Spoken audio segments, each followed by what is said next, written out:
Diamonds on my wrist when I step up on a diamond, diamond, diamond,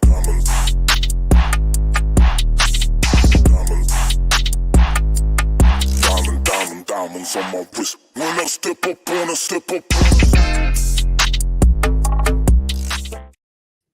What is up, ladies and gentlemen? We are back. We are live. The Freight Coach Morning Show, the top morning show in transportation, to break down 3 industry articles and to provide a different perspective for you guys to actually apply to your daily lives.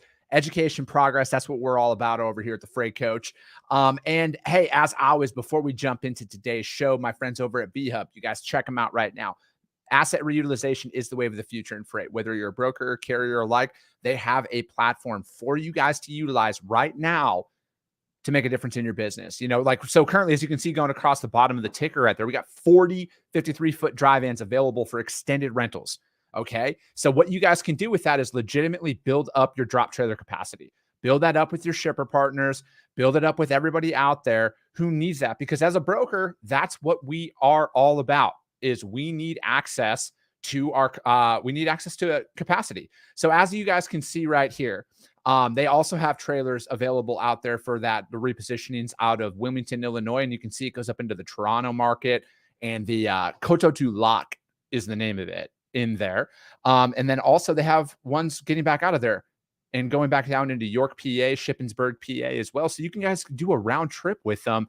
And then also right here, you see that you get paid $1,000 to do that. So that's on top of the freight that you would move. So you guys check them out right now, vhubapp.com. Hit up my man, Xavier Campos. He's my main point of contact over there. He can hook it up. And I also have this guy here for you guys today, Mr. Kyle Lintner. What's up, brother? How are you? What is going on, Chris? I am doing well. How about yourself? Oh, I can't complain. I mean, and honestly, if I had any complaints, no one would fucking care anyway. So nope, not one. Myself included. What's up in Chicago today, man? How's life? How's everything going? Well, it looks like the sun's trying to peek out. So this is like the 3rd or 4th time in the past 2 months. I'll take it. How about you? I mean, have you seen a cloud in the past 2 months in Phoenix? No, we haven't at all. It's like, it's our perfect time of year because it's like 105 during the day, but it'll get down to 73 at night. So it's perfect. I have zero complaints that's out there. Hey, we're up to day 32 of the Freight Coach tally. Being a parking issue and bathroom issues out there in the industry. And again, like with everything I do, you guys, I don't do this for the vanity metrics. Unlike some, I am here to bring awareness and to see things through, and not only post about stuff when it gets me a couple of extra likes. I'm past that. I've already lived that part of my career and everything, and kind of chasing those things, but it's all about education. Bree, what up? Good morning, Bree. How are you? Richard, good morning, sir. Hey, did you see Diesel went? When does the bathroom rejection index start? I don't know. We could probably start that. Have a bathroom rejection index, and how that would actually be fucking awesome. Carla, you got to connect with Carla Isted. She's a driver. She's out there on the roads. She's great. She's been on my podcast as well. I had a great time speaking with her. But did you see the price of gold went down 4 cents? We're only at a staggering $5.57 a gallon right now. And when I say gold, you guys, I mean diesel.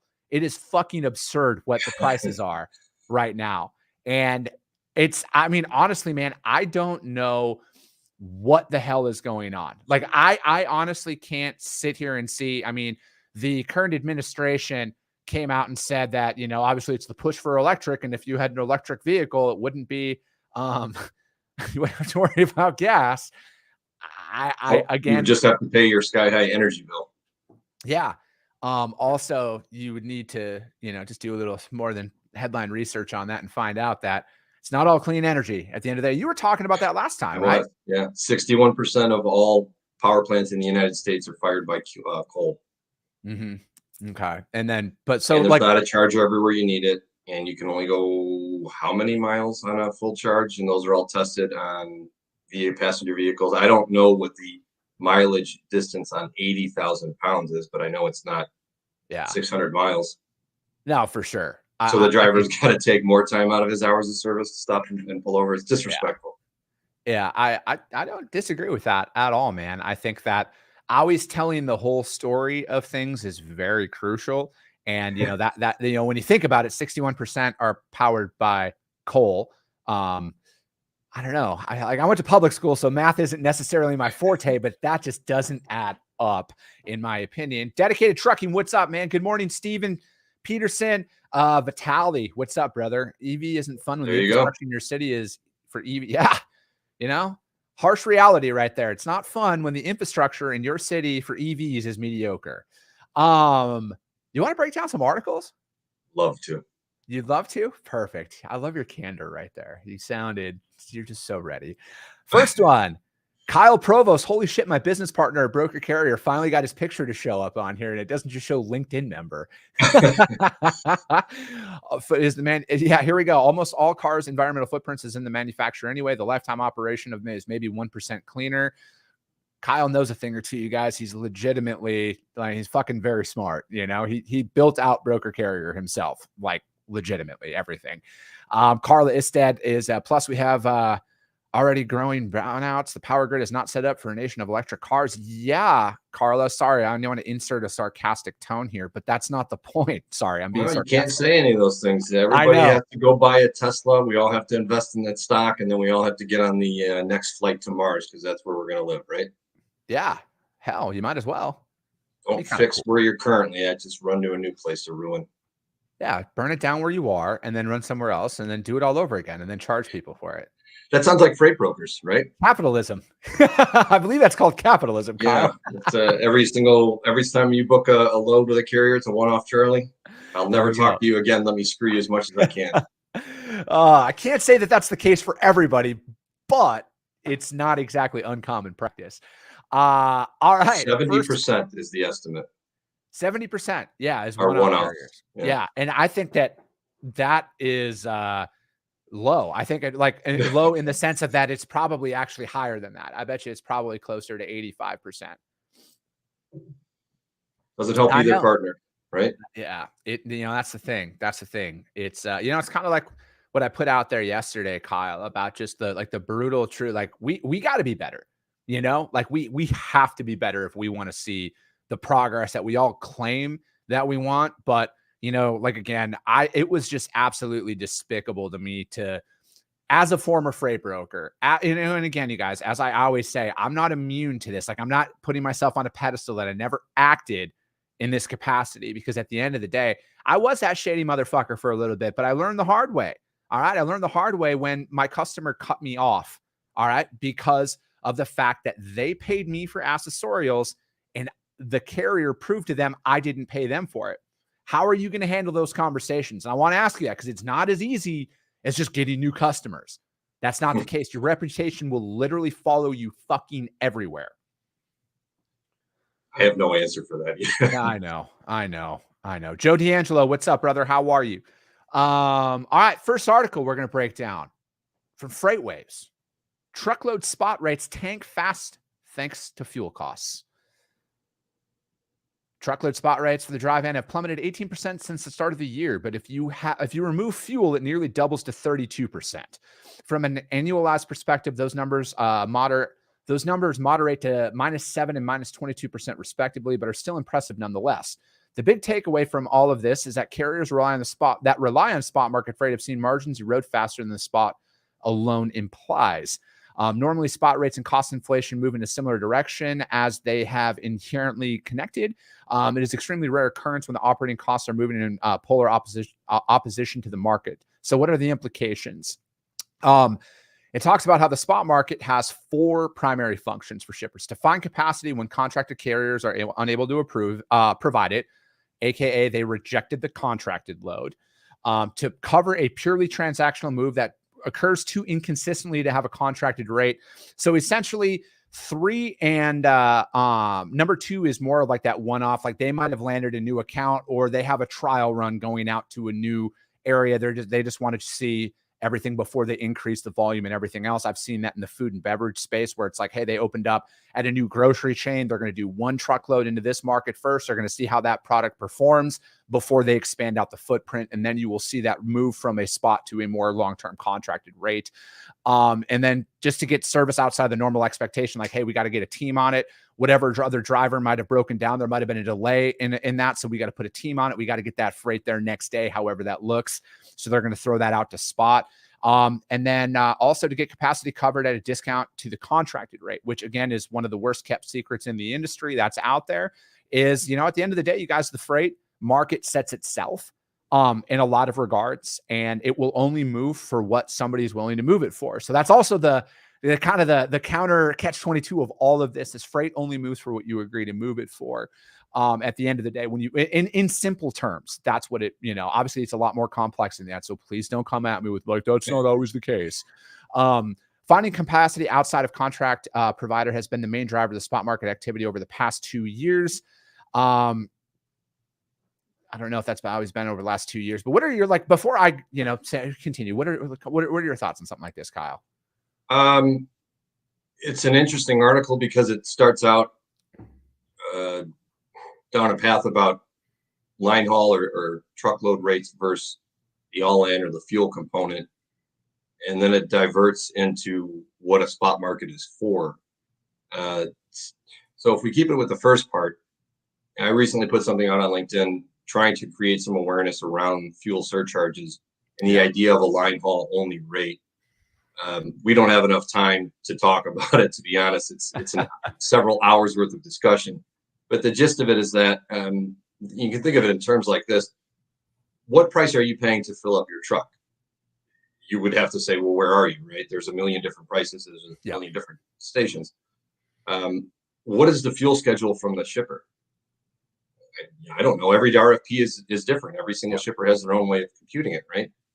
So we have literally infinite amount of variables that go into producing what the fuel component per se is of that rate. How do we back out that number to produce a line haul only rate? Because I can tell you with extreme experience in looking at these data sets, there are not two rates. There is simply just one rate, and then people take it upon themselves to take fuel out of that. Mm-hmm. If the methodology to produce the rate going in is different than the methodology to take the rate coming out, they are not the same. It is not apples to apples. It is not even apples to oranges. It's apples to broccoli. Yeah. So you can't take the fuel part out of that. Now, put that aside for a second. The article starts to get into the ideas about what spot is there for. There's some misleading statements in that as well, in the sense that, first off, the odds of a service failure from a mechanical standpoint on a load are less than 0.5%. Mm-hmm. So carriers aren't defaulting on their obligation on a contracted status for any reason other than price. And when we get into the asset side of it, that is very, very rare, because any asset player out there worth their salt just wants to know where their load is so that they can align their trucks and route their trucks properly. Yeah. No one's gaming the system and playing where's the best rate to go. So when loads are bounced or tenders are rejected, that's from the non-asset players. That's from the brokerage. And then we all know why that happens. The brokers only reject the load because they don't have the carrier to cover it, or it's at a rate that they can't pay. It's at a rate that exceeds what they're receiving in revenue. So this idea that we have all of these trucks out there just looking for the best rate possible and chasing it constantly, it just doesn't make sense, because that isn't practical. Everybody would spend their entire day booking a load every single day out, when most carriers try and get their loads known with certainty weeks ahead of time, if possible. Yeah. The more advanced notice, the better. So the idea that first off, number one, that carriers are just leaving their dedicated commitments to chase the rates, I think is misleading. And then the last one is that shippers just choose to route things to spot instead of going down the routing guide. Yes, that does happen, but it doesn't happen as much as you think, because then you risk losing that relationship with your provider. And the entire reason you put out that RFP and went through the routing guide was to secure that capacity. So you're really going to put yourself at risk for doing that. And I think all of this falls under the same idea that we are in a very, very different situation now in terms of rates and capacity and demand than we were the last time this was going on in 2018. Yeah. When you're at the bottom of the market, this is what happens. This is when carriers are eliminated from the market. This is when price discovery to the downside happens, when shippers find out just how low they can go with rates. This doesn't happen at the top. We have contract rates literally at all-time highs. Yeah. Shippers are not electing to just run everything via spot. It doesn't work like that.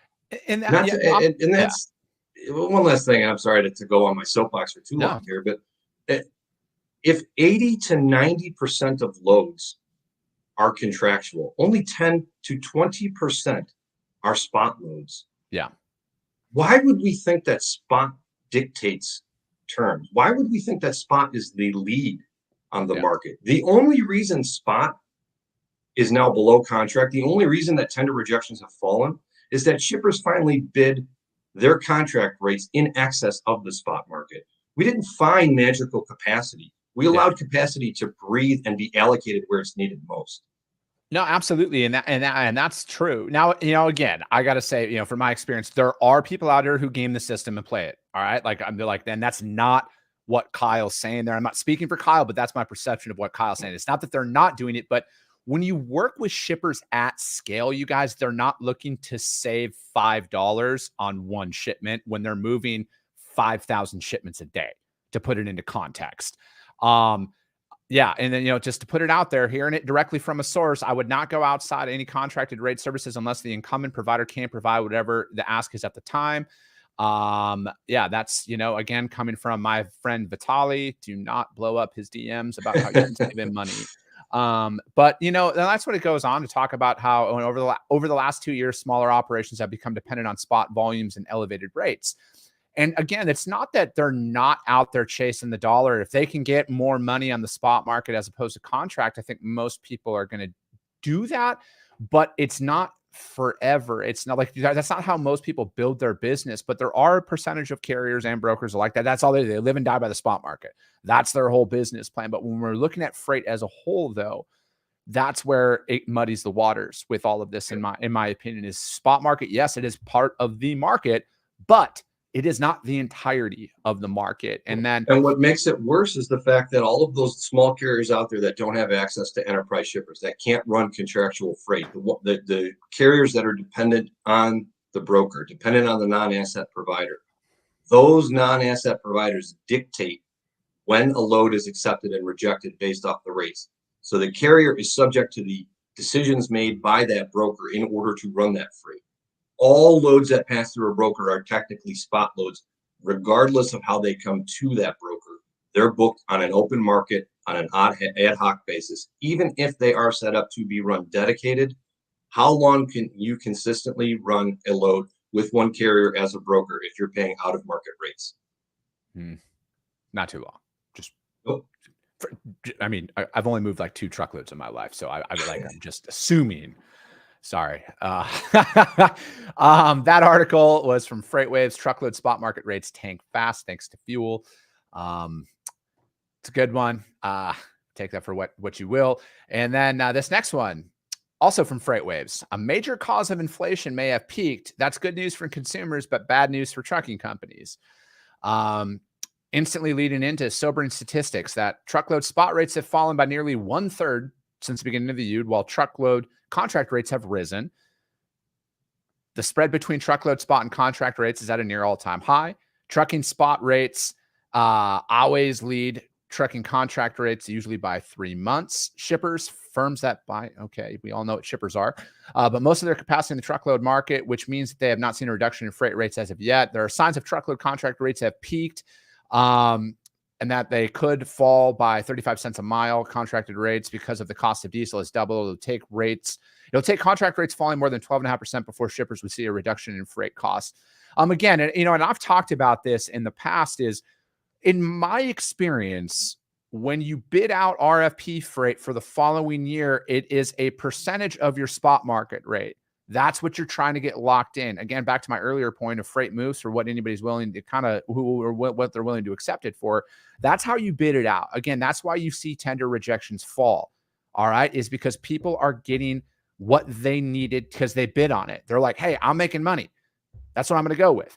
And then what happens is when the spot market starts to bottom out again, and I've explained this in the past, where then you will start seeing rebids. Rebids are a very real reality. That's what's going to happen, but they're not going to go from paying contract 380 a mile.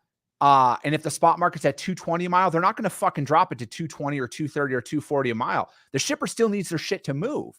All right. That's the reality of it. Are they going to look for savings? Absolutely. They're going to look for savings. That's what a free market is. That is the cyclical nature of all of this stuff that's out there. Yes, there are elevated costs out there for carriers right now. But again, the importance, and this is what we talk about all the time, knowing your costs. Again, as a business owner, it is imperative that you know what your break-even point is and what your profit margin point is, because you can take that. All right. Say, for example, you're with your profit margin, you want to run 280 a mile. You can take that and go direct to a shipper, and you can get contracted business or quote unquote contracted business that they will come directly to you. All right. It happens. I've done it. All right. As a broker's perspective, I have literally done that and created my own freight market that's out there. It also goes, again, it is just a heavy emphasis on the spot market, and the spread between contract and spot. So I want you to talk about this. The spread between contract and spot, net of fuel is 80 cents a mile. The largest spread in history was 84 cents a mile back in April of 2020. Looking back to 2019, when the last freight recession occurred, the spread averaged 43 cents a mile throughout the year. This means that on average, it was 43 cents per mile cheaper to move a load on a spot market rate than a contracted rate. Yes. There are a lot of assumptions and there are a lot of opinions in what is presented as a news article. And I think it is risky and somewhat dangerous and definitely misleading to put things in labeled as channel checks and surveys as fact. Mm-hmm. So the experience will dictate the reality of it. Even in the headline, it says may. So let's not rush to judgment on anything, and let's not make assumptions. Let's see what things are and see where they lay, and then figure it out from there. But I would advise anyone to tread carefully in what they take from articles with heavy opinion and heavy assumptions. And I agree with the outcomes of the assumptions should they materialize, but they have not. Contract rates remain at all-time highs. The fuel component is even separate. I don't know why we are going to mix fuel into the talk of contract rates when we insist on combining the two and then backing out the fuel later on to begin with. Contract rates, no matter how you want to measure it, with or without, are at all-time highs. Yeah, no, absolutely. It's, it's, I'm going to read Vitali's comment here quick before we say anything else. He'd say, if anything, if spot quotes that provide a similar service are consistently below contracted rates for an extended period of time, then maybe those contracts need to be reviewed. I would rather keep the stability and have a conversation than save a few bucks in the moment and potentially alienate a partner. That is 1,000% correct. And that is how it goes. And that is where that comment lies between the previous article and this current article. Yeah. Right. If this situation persists, if the spread between spot and contract remains where it's at, then yes, we will see rebids. We will see mini bids. We will see shippers saying, I need the rate adjusted, because the broker margin, it averages 15% for a reason. It needs to fall somewhere in and around there. A broker margin in excess of 20%, you're going to have intelligent shippers say, I need this rate adjusted. Correct. I'm going to have to take it somewhere else. That does not happen immediately. It is not knee jerk. It does happen over time. So yes, the situation could potentially arise where contract rates substantially come down if spot rates remain where they're at. I do find that to be hard considering where we are on the calendar, where we are in terms of actual demand. We're within a percent plus or minus, depending on how you want to measure it as far as volume is concerned. Mm-hmm. Demand remains robust. It's hard to make the case that a serious erosion in contract rates will occur unless we want to put contract rates in danger of falling below spot again. You push the spot rates or the contract rates too low, you will remove capacity from the network, and then we will be back in the situation of not enough trucks and not enough rate places and not enough rate times. Yeah, it's again, like the realities of what are being spoken about in my opinion, are the fact that there's just a heavy emphasis on one sector of the market. And that to me is where that's what I see troubling, is that there's only an emphasis on that. And now I'm not saying that these aren't like real indicators about what could eventually happen. I want to make myself fucking abundantly clear. Also, I keep all of my original audio files in case anybody tries to mince my words. At the end of the day, you guys, there are some very real shit that is probably going to happen this year. All right. As we can see, as diesel prices continue to remain high, as maintenance costs are up and everything else that's out there, we need to, and Teal, you bring up a great point, man. I think that is going to be where we will see the first actual drop, because you got to think, like, we're in holiday season right now. We got Memorial Day coming up this weekend. Also, further note, if you're out there selling freight right now, talk to your shippers and your receivers about their holiday hours that will be starting this Friday. Get ahead of it, you guys. See if they're having a reduced working schedule over this holiday weekend so you don't have any delays. Schedule ahead, get ahead, because those appointment times Tuesday morning will be booked up fucking quick if they're not already, so get ahead of that. Also, with this push between DOT inspection week last week through what my friend Andrew Teal says about July 4th, that is kind of like peak freight season for the beginning of the summer. If you will see any changes, that's where it will be, because major retailers need their shit on the shelves. All right. They need their stuff on the shelves for their holiday sales here. Then you see that lull between the 4th and Labor Day is where you're going to see that. So if there's anything, you got kind of that 60-ish day cycle where you could see some changes during that time. So again, it's like, how can we be prepared for this? You know, in the event that your customer does come back to you about this and they want to talk price, you know, again, you guys, you need to be aware of where these markets are, but you can't drive down, you know, and this is another point of a lot of the content that I put out there. You don't want to drive your carrier partners out. All right. Do not push them to the point where they're not profitable, because again, freight brokers, I can't fucking believe that I have to continue to say this. We have nothing without trucks.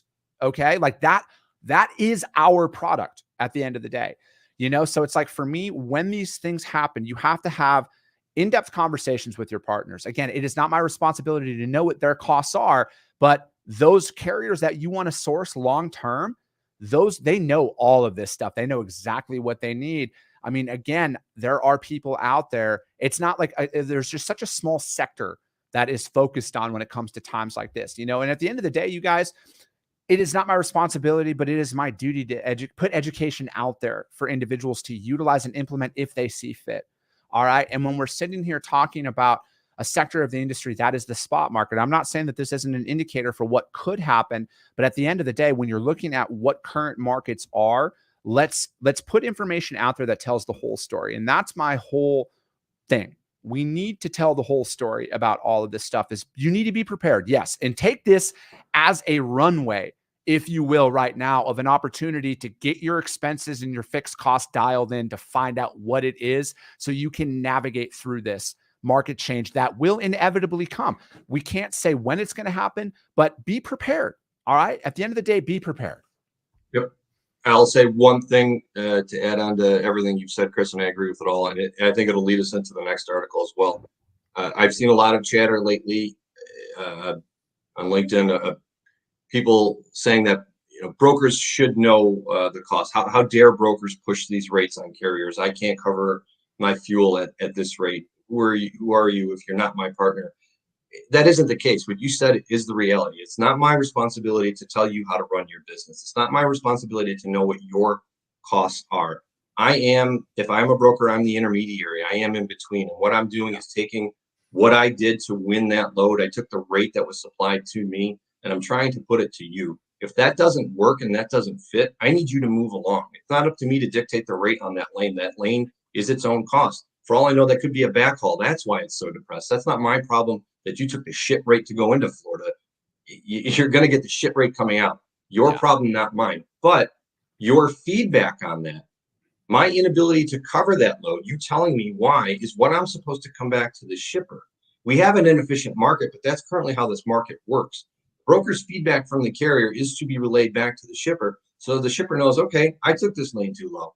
I'm demanding that price to be too low at a rate that cannot be covered. If I insist on this rate, not only am I going to lose this particular intermediary as a provider, I might lose others, because if a broker can't find a carrier to run it at the rate that I've won my bid at, it's not coverable. It's not a market rate. It's going to fail, and it's going to end up going spot and cost more. No, definitely. And that's the thing is it's like right now, and we don't even have time to do the third article, so that's fine. I'll save that one for another day because that one's never going to go away. That one was from Freight Waves, and it was a major cause of inflation may have peaked. That's good news for consumers, but bad news for trucking companies. Again, check it out, you guys. Do your own research on stuff, all right? Don't just look at a headline and formulate your entire opinion based off of the headline. Again, that's what those clicks are for. And hey, and again, you guys, as somebody who is in the space, I get it. Downloads are great. It's great. But at the end of the day, my stance will and forever always be education. All right. That like we got to shatter these fucking silos that are in this industry. All right. We got to be there. Again, it's not that it's our responsibility. To Kyle's point out there. And, and I do see those posts out there on LinkedIn as well. It's not our duty, but it's not our job. But in my perspective, you guys, it is my duty to put this education out there. And it is up to the business owner to make the educated decision based on that stuff. Because again, like this isn't easy, you guys. Like starting a company, going out on your own, this shit's not easy. There's no fucking playbook for this. All right. But as an industry, if we're really about that progress and those relationships that we all love to fucking post about, then let's act on it. All right. Let's be there as a partner for them if they choose to do that. And again, I know we could go on for fucking hours about that topic alone. But again, you guys, that's what I'm dedicated to. All right. I'm dedicated to putting this information out there to tell a story that people can actually apply and utilize, because I want to see people stay in business. All right. I'm living my American dream. I am 1000%. And I want to see everyone fucking do that. All right. If you're out there and you're risking everything on the line and you don't have a golden parachute to fall into, like most of us don't, we have to have education. We have to have those resources to help us.